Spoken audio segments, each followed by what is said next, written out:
नमस्कार, आप देख रहे हैं समाचार फॉर मीडिया। मैं हूं पंकज शर्मा। मेरे साथ हैं भारत एक्सप्रेस न्यूज़ नेटवर्क के सीएमडी और editor in chief Upendra Rai ji. जैसा कि आपको बता दें कि Bharat express news channel network को जो चैनल लॉन्च हुआ था उसको 1 साल पूरा हो गया है।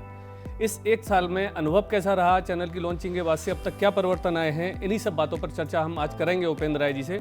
उपेंद्र जी, आपका बहुत बहुत स्वागत है। धन्यवाद, बहुत आभार। बस सर, धन्यवाद। और आपको पहले तो ढेर सारी बधाई, जो चैनल का सफलतापूर्वक 1 साल आपने जो पूरा किया है। तो सर, हम ये पहला क्वेश्चन ये जानना चाहेंगे कि 1 साल के सफ़र में तमाम तरह के अनुभव रहे होंगे, कुछ चुनौतियाँ भी आई होंगी, अच्छे खट्टे मीठे अनुभव, तो उसके बारे में सर थोड़ा सा बताएं। एक मन के अंदर डर भी था कि बाज़ार में देश में करीब 400 चैनल हैं, छोटे बड़े मिला के। उसमें हम राष्ट्रीय चैनल लॉन्च कर रहे हैं, तो ऑटोमेटिक राष्ट्रीय चैनल कुल मिला के देश में 15-20 हैं, और उस 15-20 में हमें जगह बनानी थी। तो क्या होता है कि एक होता है कि आप नीचे से शुरू करते हैं, और एक होता है कि आप पहले ही दावा करते हैं कि हम 15-20 में रहेंगे। तो वो जो दावा है वो कहीं ना कहीं मन के अंदर थोड़ा सा भय भी था, क्योंकि चैनल को चलाने के लिए इतना बेहतर वित्तीय प्रबंधन चाहिए, फाइनेंशियल मैनेजमेंट चाहिए। कि हम लोगों का जो बैकग्राउंड था, हम लोग बहुत किसान परिवार से, गांव से आए हुए लोग थे, और हम लोगों का कोई गॉडफादर नहीं था इस शहर में कि जो ये कहे कि नहीं भाई चलो हम तुम्हारे ऊपर 100 करोड़ रुपये लगाते हैं चैनल खोलने के लिए। हाँ, ये ज़रूर रहा कि मेरा चैनल शुरू करने से पहले का जो प्रोफेशनल कैरियर रहा वो बेहद सक्सेसफुल रहा है। ऊपर वाले की, बड़ों की बड़ी कृपा रही है, बड़ों का आशीर्वाद और परमात्मा की कृपा रही है कि सहारा न्यूज़ नेटवर्क में मैं लगभग 14 साल करीब पूरे किए as a CEO, editor in chief के तौर पे। और सहारा इंडिया परिवार के मुखिया सहारा श्री का मेरे ऊपर बहुत आशीर्वाद स्नेह रहा, और फाइनेंशियली भी उन्होंने मुझे बहुत मजबूत किया। अब वो इस दुनिया में नहीं है, तो उनकी यादों का एक भरा पूरा संसार मेरे साथ चलता रहता है। तो मैं कह सकता हूँ कि उनके द्वारा जो मुझे मदद समय समय पे मिलती रही, या 15 साल जो उनके साथ मैंने काम किया, वो आधार रहा ये निर्णय लेने के पीछे। क्योंकि मैं व्यक्तिगत रूप से फाइनेंशियली बहुत स्ट्रांग पर्सन था, और मेरी जो सेविंग्स थी वो इस निर्णय के पीछे ताकत बन के उभरी। और लेकिन ये था कि भाई 4 महीने तो हम चला लेंगे, आगे क्या करेंगे। लेकिन ये होता है कि जब आपका मन पवित्र होता है, आपके हौसले बुलंद होते हैं, आप सकारात्मक सोच वाले व्यक्ति होते हैं, तो प्रकृति और बाकी जो है इकोसिस्टम आपको मदद करता है। लेकिन जो हमारी टीम बनी एडिटोरियल की और जो मार्केटिंग सेल्स की, उस टीम ने भी बहुत कमाल किया। और 25 साल के अपने करियर में मैंने जो जीवन में रिश्ते कमाए थे, उन रिश्तों ने भी बहुत मदद की। 10 राज्यों ने हमें विज्ञापन देना शुरू किया। करीब 25 कारपोरेट्स हैं जिन्होंने बिना बार्क रेटिंग के मेरे ऊपर भरोसा किया। और मैं कह सकता हूं कि जिस रेट पर हम सेल्स करते हैं, देश के किसी न्यूली लॉन्च चैनल ने अभी तक नहीं किया होगा। नहीं, अब टीवी इंडस्ट्री में जैसे कई सारे चैनल खुले हैं और अब भी लगातार खुल रहे हैं, तो भारत एक्सप्रेस चैनल दूसरे चैनल से खुद को कैसे अलग देखता है? भारत एक्सप्रेस चैनल का जो कंटेंट है, भारत एक्सप्रेस चैनल का जो प्रेजेंटेशन है, भारत एक्सप्रेस चैनल की जो टीम है, भारत एक्सप्रेस चैनल की जो रेवेन्यू स्ट्रीम है, इसको मैच करने वाला इतने कम समय में देश में कोई चैनल पैदा ही नहीं हुआ। इतने कम समय में हम नियर बाई अब प्रॉफिट पे आने के करीब हैं। अगर जिस तरह स्पीड से हम चल रहे हैं ऐसे चलते रहे, तो अगले 6 महीने में हम देश के पहले चैनल होंगे जो घोषणा करेंगे कि हमने अपने को प्रॉफिट में कर लिया है, और हम फाइनेंशियल इंडिपेंडेंस की घोषणा करते हैं। अभी हमने देखा कि पहले स्टिंग ऑपरेशंस होते थे, बीच में उनकी संख्या नगण्य या मतलब बहुत कम हो गई थी। अब भारत एक्सप्रेस ने एक शुरू किया, चैनल ने स्टिंग का एक सिलसिला शुरू किया लगातार। इस बीच में बहुत सारे स्टिंग्स किए हैं, जैसे हमने करीब छोटे बड़े हमने 50 स्टिंग किए हैं। जी। तो क्या मतलब, जैसे अभी तक स्टिंग क्या होता है, ज़्यादातर पॉलिटिकल बेस्ड होते हैं, किसी सब राजनीति को वगैरह के कर लिए। आपने जो जन सरोकारों वाले किए हैं, जैसे पार्किंग वाला हमने देखा था, बूचड़ खानों को लेकर देखा था, एटा वाला मुद्दा भी काफ़ी वो रहा था, बहुत अच्छा रहा, बहुत ज़्यादा उसमें एक्टिवनेस दिखाई थी और उस पर कार्रवाई भी हुई थी।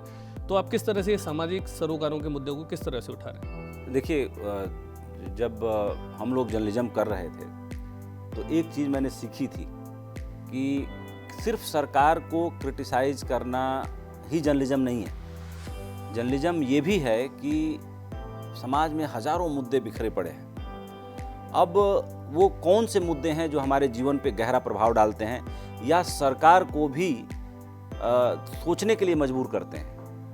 मैं खुद इन्वेस्टिगेटिव बैकग्राउंड का मतलब जर्नलिस्ट रहा हूँ। मैंने इन्वेस्टिगेटिव जर्नलिज्म में अपने करियर के लंबे समय को दिया है। 97 से लेके 2010 तक मैंने 13 साल तक इन्वेस्टिगेटिव जर्नलिज्म खुद किया। और जब मैं सहारा ग्रुप का CEO बना तब जाहिर सी बात है कि डे टू डे रूटीन और रिपोर्टिंग करना संभव नहीं रहा। तो हमारे चैनल में एक इन्वेस्टिगेशन के लिए अलग विंग है जिसमें करीब 10 लोग हैं। और वो 10 लोग कोई कोबरा पोस्ट से आया हुआ है, कोई तहलका से आया हुआ है, कोई अदर नेटवर्क से आया हुआ है। और हमारे यहाँ बहुत ही तेज़ तर्रार जर्नलिस्ट हैं सुबोध जैन, पुराने जर्नलिस्ट हैं, लेकिन मैं उनकी लेखनी को बहुत ज़्यादा सराहता हूँ, बहुत पसंद करता हूँ। तो सुबोध जैन उसको हेड करते हैं और हम सभी लोग मिलके डिस्कशन करते हैं। कोई टॉपिक आता है तो पहले उस पर प्रॉपर डिस्कशन होता है कि इसको करना है कि नहीं करना है। जब उसको हम कमीशन करते हैं तो टीम फिर उस पर लगती है, करती है।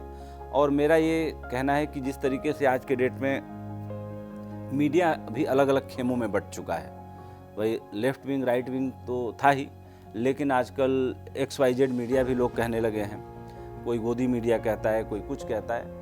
मेरा ये मानना है कि ये जितने स्लैंग बने हैं ये वे लोग हैं जो खुद से बहुत आत्ममुग्ध हैं। जर्नलिज्म केवल राइट विंग होके या लेफ्ट विंग होके करने का नाम नहीं है। जर्नलिज्म वही है जो मैंने आपकी सहयोगी को बोला अभी कि पत्रकार का जीवन एक दर्पण की तरह होना चाहिए। उसकी कलम जो है एक आईने की तरह होनी चाहिए कि जो घट रहा है उसको रिपोर्ट कर दे और पब्लिक एट लार्ज को, यानी पर्टिकुलर को जनरल फॉर्म में ले जाए, यानी पब्लिक एट लार्ज तक उस बात को पहुंचाए, बताए, ताकि कहा जाता है कि जनता जनार्दन ही भगवान होती है। जनता की अदालत में जो फैसले होते हैं वही हमारे जीवन के फैसले को निश्चित करते हैं। जिस तरीके से जनरल इलेक्शन आने वाला है 2024 का, सबको जनता के दरबार में जाना है और सबके भाग्य का फैसला जनता करेगी। और जो जनता करेगी वही अगले 5 साल तक हमारी पढ़ाई लिखाई, दवाई, रोशनाई, या कह सकते हैं कि A to Z सरकार के द्वारा डिसाइड किया जाता है। वेलफेयर स्टेट है तो उसका असर हमारे ऊपर पड़ेगा। तो कुल मिलाकर के हमारा जो जर्नलिज्म है, बस एक लाइन में मैं कहूँगा कि हम दर्पण की तरह रहना चाहते हैं। हमारा मोटो है कि बी लाइक अ मिरर, जो है वो दिखा दो, उसको ठीक करने की जिम्मेदारी हमारे हाथ में नहीं है, ठीक करने की जिम्मेदारी दूसरे के हाथ में है। जैसे कि भारत एक्सप्रेस ने इस परिपाटी को एक तरह से नई दिशा, जीवंतता प्रदान कर दी है जो बंद हो गए थे। तो उम्मीद है कि आने वाले समय में भी आप लोग इसी तरह के जो स्टिंग ऑपरेशन करेंगे सामाजिक सरोकारों वाले। बिल्कुल, मेरा ये मोटो था कि भाई न्यूज़ ज़्यादा व्यूज़ कम। जैसे मेरे चैनल पे 24 आवर्स की प्रोग्रामिंग है, 24/7 प्रोडक्शन चल रहा है, लेकिन हमने व्यूज़ वाले सिर्फ 2 प्रोग्राम रखे हैं। एक अदिति त्यागी करती हैं और एक हमारे यहाँ याना मीर हैं, वो करती हैं। बाकी हमने कोई प्रोग्राम ऐसा नहीं रखा जिसमें कि भाई 10 गेस्ट बुला लिए और उसमें बहस करवा रहे हैं। तो मुझे इसमें भरोसा नहीं आता, और भरोसा नहीं आता इसलिए मैं इसको करता नहीं। मुझे लगता है कि जनता को उनके सरोकार की, उनकी ज़रूरत की खबरें दिखाएं, उनको खबरों के जरिए एजुकेट करें, ये हमारी प्राइम रिस्पॉन्सिबिलिटी है। और अगर मैं इस ट्रेड में हूँ, इस मीडिया में हूँ, तो मैं अपनी उस रिस्पॉन्सिबिलिटी को बखूबी समझता हूँ और मैं उसी तरह से एक्ट करता हूँ। अभी सर जैसे बात हो रही थी चुनाव की, चुनाव आने वाले हैं, तो चुनाव को लेकर भारत एक्सप्रेस न्यूज़ नेटवर्क की क्या स्ट्रेटजी है? जैसे पब्लिक के बीच जाना, ओपिनियन पोल और लोगों से बात करना, क्या मतलब कुछ प्लानिंग आपकी? बिल्कुल, हमारी ओपिनियन पोल के लिए हमने एक एजेंसी पहले से हायर कर रखी है। ऑलरेडी वो काम कर रही है। अयोध्या में राम मंदिर की प्राण प्रतिष्ठा को लेकर के हमने एक एक्सटेंसिव सर्वे किया, और मैं किसी चैनल का नाम तो नहीं लूँगा, लेकिन मैं कह सकता हूँ कि हमने जिस तरीके के सवाल जनता से पूछे, और ज़्यादा नहीं, 10,000 15,000 के सैंपल सर्वे हमने करवाए। बाकी देश के सारे बड़े बड़े चैनलों ने, जो 1 2 3 हैं, उन सब ने भी फॉलो किया हमें। जी। अच्छा, जैसे आजकल देश बदल रहा है, बात हो रही है कि लगातार देश बदल रहा है, आगे नई तरक्की कर रहा है, नए भारत की बात हो रही है। प्रधानमंत्री नरेंद्र मोदी जी भी कई बार बात कर चुके हैं, इसको इस दिशा में प्रयास भी कर रहे हैं। तो भारत एक्सप्रेस न्यूज़ नेटवर्क एक नया चैनल, जैसे 1 साल हो गया इसको, तो नए भारत की दिशा में अपना कोई विज़न है? बिल्कुल, हमने पहले दिन ही चैनल लॉन्च करने से पहले ही कहा कि हमारे पास अगर प्रश्न 22वीं सदी 23वीं सदी के हैं तो हम वो चैनल नहीं हैं जो हम 5वीं सदी की किताब निकाल के जनता के सामने उत्तर रखें। भाई नए ज़माने की चुनौतियों के लिए, नए ज़माने के प्रश्नों के लिए नए उत्तर चाहिए। और मैं खुद ये मानता हूँ कि मैं एक प्रोग्रेसिव पर्सन हूँ और मैं नए ज़माने के लोगों से नए लैंग्वेज में बात करना चाहता हूँ, क्योंकि कोरे कागज़ पर ही कुछ लिखे जाने की संभावना होती है। गुदा हुआ कागज़ अखबार होता है जो आदमी 1 घंटा पढ़ता है, बाद में वो रद्दी के भाव बेच दिया जाता है। तो हम अपने को इतना कोरा ज़रूर रखना चाहते हैं कि उस पर नए ज़माने की तस्वीर बनाई जा सके और उसकी तदबीर लिखी जा सके जी। तो उस विज़न पे अपना और हम मतलब नेशन फर्स्ट हमारा पहला मोटो था और नए भारत की नई आवाज़ हैं हम। और हमने अपना टैगलाइन सत्य साहस समर्पण रखा था, जो हमारी संस्कृति की या भारत देश की मूल भावना रही है कि इस देश ने आक्रांता की तरह किसी देश को लूटने की दिशा में या किसी सीमा विस्तार में किसी को अपने सीमा में मिलाने के लिए उस तरह से आक्रमण नहीं किया भारत ने कभी। भारत देश पर 3000 साल तक लगातार आक्रमण होते रहे। लेकिन हाँ, आचार्य चाणक्य की बात मुझे याद आती है। उन्होंने इस देश के सभी राजाओं सूबेदारों से कहा था कि हम आक्रमण नहीं करते, बहुत अच्छी बात है, लेकिन हम अपने को इतना कमज़ोर भी ना बनाएं कि कोई दूसरा आए और हमारे घर का दरवाज़ा खोल के हमें लूट के ले जाए। लेकिन उस वक्त उनकी बात पे कंसेंसस नहीं बना और तब से लेके 16वीं शताब्दी तक अंग्रेज़ों तक भारत पे आक्रमण होते रहे और भारत को इस रूप में उस रूप में लूटा जाता रहा। लेकिन आचार्य चाणक्य की बात मान लिया गया होता तो जाहिर सी बात है कि हम अपने को लूटने नहीं देते, हम अपने को इतना मजबूत बना लेते। हम आक्रमण नहीं करते अलग बात थी, लेकिन हम अपनी सीमाएं इतनी मजबूत बना लेते कि हमें कोई लूट नहीं पाता, हमारी सीमा में कोई प्रवेश नहीं कर पाता। जो हमने 3000 साल पहले उनकी बात नहीं मानी और उसका नतीजा रहा कि हम 3000 साल तक लगभग गुलाम रहे। अच्छा, आजकल की पत्रकारिता जो है उसको लेकर तमाम तरह के सवाल उठते रहते हैं। ये आरोप लगता रहता है कि पत्रकारिता पहले जैसी नहीं रही, अब इसमें एजेंडा शामिल हो गया है। तो इस दौर में भारत एक्सप्रेस ने कैसे पत्रकारिता के मानदंडों को बनाए रखा है आज के समय में? देखिए, एजेंडा पत्रकारिता हम नहीं करते, न हम राइट विंग हैं न हम लेफ्ट विंग हैं। हमारे सर्वाइवल का सबसे बड़ा आधार यही है कि हम सिर्फ खबरों को दिखाते हैं और हम ना कहूँ से दोस्ती ना कहूँ से बैर, जो खुशवंत सिंह जी का टैगलाइन होता था, हम उसी फार्मूले को मानते हैं और उसी फार्मूले पे चलने का प्रयास करते हैं, उसी फार्मूले पे हम चलेंगे। एक नई और है कि मोबाइल जर्नलिज्म, आजकल जिसके हाथ में मोबाइल है कहा जाता है कि वही पत्रकार हो गया। तो पत्रकारिता में जो ये नया ट्रेंड आया उसको लेकर क्या कहेंगे सर? देखिए, इस पर एक एग्जाम्पल देके आपको समझाना चाहूँगा। पहले ये था कि ज्योतिष से एग्जाम्पल देके मैं अपनी बात कंप्लीट करूँगा। पहले जमाने के हिसाब से ज्योतिष की प्रैक्टिस सिर्फ ब्राह्मण का बेटा कर सकता है, जिसका नतीजा हुआ कि ज्योतिष रसातल में चला गया, ये विद्या विलुप्त हो गई। लगभग 50 से 55 साल पहले भारत में जिस तरीके से ज्योतिष के ऊपर अदर लोगों ने, अगर कोई लड़का कन्नौजिया है या कोई लड़का यादव है या कोई लड़का दूसरी बिरादरी से है, जब उसने ज्योतिष को पढ़ना चालू किया और ऐसे लोग भी ज्योतिष में निकल के आए जो ब्राह्मण कम्युनिटी से नहीं है। मैं ब्राह्मण कम्युनिटी के ऊपर कोई आरोप नहीं लगा रहा हूँ, लेकिन मैं ये कह रहा हूँ कि और भी प्रतिभाएं जब आईं तो ज्योतिष ने सारे दरवाजों को तोड़ते हुए अपनी जगह फिर से बनाई। और दुनिया के लगभग 200 देश हैं, 200 में से करीब 180 देश ज्योतिष पर भरोसा करते हैं। और यह एक परफेक्ट साइंस है जिस पर बहुत ज़्यादा धूल जम गई थी, लेकिन आज हर विश्वविद्यालय में ज्योतिष के पाठ्यक्रम हैं। और मैंने एक भारतीय ज्योतिष महासंघ का कार्यक्रम हुआ था अप्रैल 2023 में दिल्ली विधानसभा सचिवालय सभागार में। तो वहाँ मैंने बोला था कि आने वाले दिनों में स्कूल के पाठ्यक्रमों में ज्योतिष पढ़ाया जाएगा। अब जो आपने सवाल पूछा उसका जवाब मैं दे रहा हूँ कि जैसे अलग अलग तरह के लोग ज्योतिष में आए, अलग अलग बिरादरी के, तो ज्योतिष और ज़्यादा महिमा मंडित हुआ, उसका ज्ञान और ज़्यादा प्रसारित हुआ। कहा जाता है कि ये इतना बड़ा ज्ञान है कि इसको मतलब कई पीढ़ियाँ लग जाएं तो नहीं पढ़ सकती, इसके गूढ़ रहस्य को डिकोड कर सकती। अब जर्नलिज्म में जब मोबाइल जर्नलिज्म का ज़माना आया, सोशल मीडिया का ज़माना आया, तो मेरा ये मानना है कि यह अच्छा है। हर आदमी को अधिकार है अपनी बात कहने का। अब उसकी बात कहाँ तक पहुँचती है, नहीं पहुँचती है, उसके हाथ में नहीं है।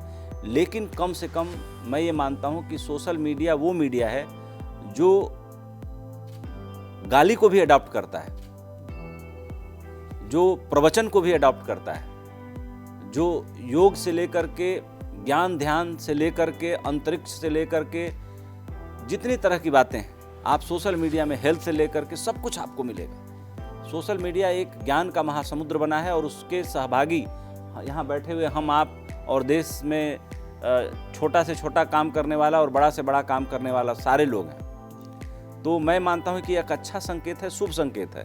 और जितने लोग इसमें जुड़ेंगे, आएंगे, मुझे लगता है कि ट्रांसपेरेंसी, पारदर्शिता और सच के प्रति जो लोगों की अभिप्सा है, जानने की जो इच्छा है, वो और ज़्यादा बढ़ेगी और सच और ज़्यादा सामने निकल के आएगा। अभी आपने जैसे एक हेल्थ शब्द नाम लिया, तो हेल्थ से मुझे याद आया कि भारत एक्सप्रेस ने भी हेल्थ पर एक शो शुरू किया है, जिसे लोगों द्वारा सुना, मतलब फीडबैक मिला है कि काफ़ी पसंद किया जा रहा है। तो और किस तरह के और शो इस तरह के कुछ प्लान कर रहे हैं जो? देखिए, अभी एक हम योगा पे शो करने जा रहे हैं और राजश्री मैडम पुणे से आई हैं उन मीटिंग करने के लिए। वो अयंगर योगा की बड़ी हस्ताक्षर हैं और मुझे ये भारत एक्सप्रेस को इस बात का गौरव होगा कि उनके साथ हम लोग एक डेली शो करने जा रहे हैं। तो योगा पर एक बड़ा शो हम करने जा रहे हैं। और योग जो है भारतीय संस्कृति का एक अभिन्न अंग है। योग आज पूरी दुनिया करती है। यूनाइटेड नेशंस ने उसे विश्व योगा दिवस जो मनाने की तिथि निश्चित की है 15 जून, वो भारत के प्रयास से ही संभव हो पाया। भारत के प्रधानमंत्री श्री नरेंद्र मोदी जी ने उसके लिए अथक प्रयास किया और आज पूरी दुनिया योग दिवस को मनाती है।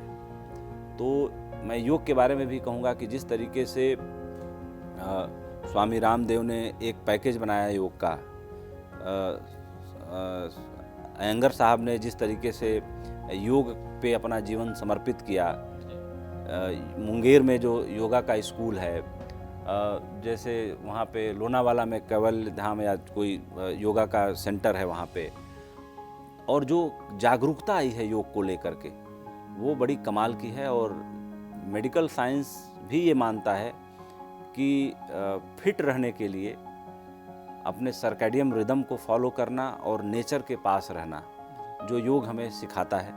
और जो योग करने के लिए सबसे अच्छी बात यह है कि कहीं और जाने की ज़रूरत नहीं, जहां आप बैठे हैं वहीं से बदलाव शुरू हो सकता है। अच्छा, भारत एक्सप्रेस न्यूज़ नेटवर्क के विस्तार की, मतलब यानी एक्सपेंशन की क्या योजना है? जैसे हम सुन रहे थे पहले रीजनल चैनल्स उत्तराखंड। मैं अपनी बात पूरी कर दूं, बाकी जो ज़रूरी शोज़ हैं वो हम कर ही रहे हैं। बच्चों पे हम शो टाइम टू टाइम करते हैं, इंटरटेनमेंट पे करते हैं, इकोनॉमिक्स पे करते हैं। जो हमारी इन्वेस्टिगेटिव जर्नलिज्म की टीम है वो टाइम टू टाइम अच्छी रिपोर्टिंग करती है। स्टिंग ऑपरेशन जो गायब हो गया था न्यूज़ मीडिया स्पेक्ट्रम से, उसको हम फिर से वापस लेके आए। व्यूज़ कम न्यूज़ ज़्यादा, यानी हम न्यूज़ में ज़्यादा से ज़्यादा अपना योगदान दे रहे हैं। तो ये सारी जो चीज़ें हैं, प्लस जो करंट अफेयर है, जो डेली के डेवलपमेंट्स हैं, वो सब चैनल दिखाता है। चैनल है तो उसे दिखाना उसका धर्म है, तो वो हम दिखाते ही हैं। और प्लस जो मुझे लगता है कि मेरा मन चले तो मेरा जो सब्जेक्ट है अंतरिक्ष, आकाश, इस पर एक प्रोग्राम करना चाहिए। लेकिन कई बार फाइनेंशियल जो कंडीशनिंग होती है, जो हमारी सेल्फ मार्केटिंग की टीम होती है, उसका भी उसमें बड़ा दखल होता है कि ये प्रोग्राम हमें चलाना चाहिए, नहीं चलाना चाहिए। अल्टीमेटली ये भी हमें देखना पड़ता है कि भाई इतना पैसा तो हमें कमाना है कि भाई महीने के आखिरी दिन जो नया महीना शुरू हो रहा है उसमें लोगों को सैलरी दी जा सके, चैनल के सारे खर्चे पूरे किए जा सके। तो जो कमर्शियल कॉल जिसको बोलते हैं, वो भी हमें देखना पड़ता है। अदरवाइज़ तो मेरा तो बस चले तो मैं कई और तरह के प्रोग्राम शुरू करूं, लेकिन उनकी फाइनेंशियल वायबिलिटी नहीं बन पाती। लेकिन उम्मीद है कि आने वाले समय में, क्योंकि बिल्कुल जब दिमाग में है, प्लानिंग है, योजना है, तो जाहिर सी बात है कि उसको टीवी पे ना करें, लेकिन डिजिटली करें, लेकिन करेंगे। कुछ ऐसे यूनिक प्रोग्राम हम लेके आना चाहते हैं जो बड़े स्पेशलाइज्ड हैं, जो मेरे दिमाग में है। उनको अभी मैंने ज़मीन पर नहीं उतारा है, लेकिन जल्दी ही करेंगे उसके बारे में। मतलब माना जाए कि आने वाले समय में जल्दी, अगर स्थितियाँ अनुकूल रहती हैं, करेंगे। और बिजनेस चैनल की घोषणा मैंने कर दी है कि मई महीने में भारत एक्सप्रेस बाजार हम लेके आ रहे हैं। और एक अखबार भी सर सुन रहे थे, अखबार का सारा फॉर्मेलिटी हो गई, RNI रजिस्ट्रेशन हो गया, जो उसकी जो स्टैट्यूटरी कंप्लायंसेज हैं वो भी चालू हो गई हैं। लेकिन पहले मेरी प्रायोरिटी है कि भारत एक्सप्रेस बाजार को लॉन्च किया जाए, उसके बाद अखबार लॉन्च करेंगे। तो इसी साल में अखबार भी लॉन्च हो जाए। जी, हमारी तरफ से अग्रिम शुभकामनाएं उसके लिए सर। एक लास्ट और एक छोटा सा सवाल था, एक फेक न्यूज़ लगातार चल रहा था, अब एक नया शब्द और आ गया, deep fake. PM Modi ji भी उसके शिकार हो चुके हैं एक बार, और बहुत सारे लोग उसके शिकार हो चुके हैं, है ना। अब तो सरकार भी इस पर अलर्ट हुई है लगातार कि चलो जी इस पर कुछ बनाते हैं, योजना बनाते हैं। तो इसको आपको क्या लगता है कि ये कैसे, क्यों बढ़ रहा है, और इस पर हम कैसे रोक लगा सकते हैं, कुछ इस तरह का? मैं इसको भी अच्छा संकेत मानता हूँ। क्या होता है कि जब कोई नई टेक्नोलॉजी आती है, जैसे आर्टिफिशियल इंटेलिजेंस का बाई प्रोडक्ट है डीप फेक, तो सरकार आर्टिफिशियल इंटेलिजेंस को लेकर के जो है काम कर रही है। और आर्टिफिशियल इंटेलिजेंस के कारण ही जो है जो प्रॉब्लम आ रही हैं, तो उसके कारण सुविधाएं भी हैं। जैसे रोबोटिक सर्जरी भारत में देश के कुछ हॉस्पिटल्स में, जैसे हिंदुजा हॉस्पिटल है, मैक्स है, फोर्टिस है, इन सब जो बड़े संगठित जो हॉस्पिटल्स हैं, उसमें रोबोटिक सर्जरी आर्टिफिशियल इंटेलिजेंस की मदद से की जा रही है, जिससे लोगों को बहुत फ़ायदा मिल रहा है। आर्टिफिशियल इंटेलिजेंस से जो चीज़ें डिज़ाइन हो रही हैं कि भाई कैसे, एक तरफ डर ये है कि बेरोज़गारी भी बढ़ेगी, लेकिन कोई नई टेक्नोलॉजी आती है तो हमेशा ये चर्चा होती है। जैसे मशीनें आई तो लगा कि भाई लोगों का रोज़गार चला जाएगा, लेकिन जो ये गांधी जी कहते थे कि आदमी के लालच को मतलब कोई पूरा नहीं कर सकता, लेकिन परमात्मा ने ऐसी व्यवस्था की है कि आदमी की ज़रूरत ये प्रकृति पूरा कर सकती है। तो अगर आर्टिफिशियल इंटेलिजेंस आ रहा है तो आदमी की बेहतरी के लिए आ रहा है, कोई भी टेक्नोलॉजी, कोई भी तकनीक, लेकिन उसका बाई प्रोडक्ट भी होता है। तो बाई प्रोडक्ट ये है, जैसे डीप फेक हमें समझ में आया, जो क्या बोलते हैं, कुछ जो साइबर फ्रॉड हो रहे हैं वो भी इसका एक बाई प्रोडक्ट है। प्लस जो कहा जाता है कि दुनिया अगर एक दिन रोबोट चलाएंगे, ऐसा दिन कभी नहीं आने वाला, लेकिन हाँ ये ज़रूर है कि जो आदमी की जो कल्पनाएं हैं, आदमी का जो डर है, वो भी आदमी को बहुत सहयोग करता है। अगर हमारे अंदर डर न रहे तो हम संभल के चलना बंद कर देंगे। अच्छा, बदलाव की बात हुई, एक लास्ट सवाल सर छोटा सा, कि जो बदलाव की बात कही, कल्पना की बात कही, वही फिर नए भारत की बात पर हम आते हैं एक बार फिर, क्योंकि कैसे ये चैनल नए भारत की दिशा में अपने कदम जमाएगा, दूसरों से आगे रहेगा। क्योंकि जब नए भारत की बात हो रही है, बदलाव हो रहा है, बदलाव होगा भी, जैसा आपने कहा कि बदलाव निश्चित है, तो अपना चैनल भारत एक्सप्रेस चैनल कैसे दूसरों से इस मामले में आगे रहेगा नए भारत की दिशा में, और किस तरह के कदम उठाएगा? मैंने कहा ना कि हम वो लोग हैं जो, हमारे पास नए ज़माने की चुनौतियां हैं, तो हम प्रिमिटिव सोच के लोग नहीं हैं, पुरातन नहीं हैं। हम हमेशा नए का स्वागत करते हैं, आगत का स्वागत करते हैं। और मेरे पास प्रश्न अगर इस समय 22वीं सदी के हैं, तो उत्तर भी हमारे पास 22वीं सदी के हैं। और हम नए भारत की आवाज़ इसलिए हैं कि आज की जो ज़रूरत है, जो सरोकारी जो पत्रकारिता थी, वो बहुत तेज़ी से एजेंडा पत्रकारिता में कन्वर्ट हो रही थी।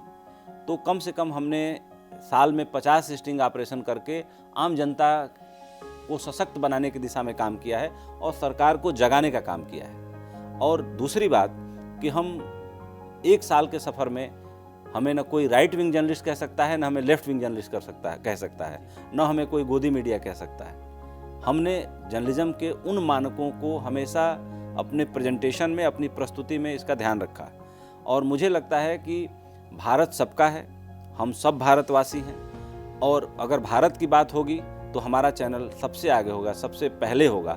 और उस दिशा में सरकार की नीतियों के साथ हम कदम से कदम मिला के चलेंगे, क्योंकि भारत देश को जो सरकार नेतृत्व दे रही है, जाहिर सी बात है हम भी उसका हिस्सा हैं, हम उससे अलग नहीं हैं। लेकिन हमारी ड्यूटी क्या है? हमारी ड्यूटी ये है कि न्यायपालिका, कार्यपालिका, विधायिका को उसकी ड्यूटी याद दिलाते रहना। जी, तो हमारे साथ थे भारत एक्सप्रेस न्यूज़ नेटवर्क के CMD और editor in chief Upendra Rai ji, जिन्होंने हमें बताया कि भारत एक्सप्रेस न्यूज़ चैनल की एक लॉन्चिंग का 1 साल का सफ़र कैसा रहा। और आगे उनकी क्या प्लानिंग है, क्या योजनाएं हैं एक्सपेंशन की। तो हम धन्यवाद देते हैं उपेंद्र राय जी को। उपेंद्र जी बहुत धन्यवाद। बहुत बहुत धन्यवाद पंकज, समय निकालने के लिए बहुत बहुत धन्यवाद, आभार।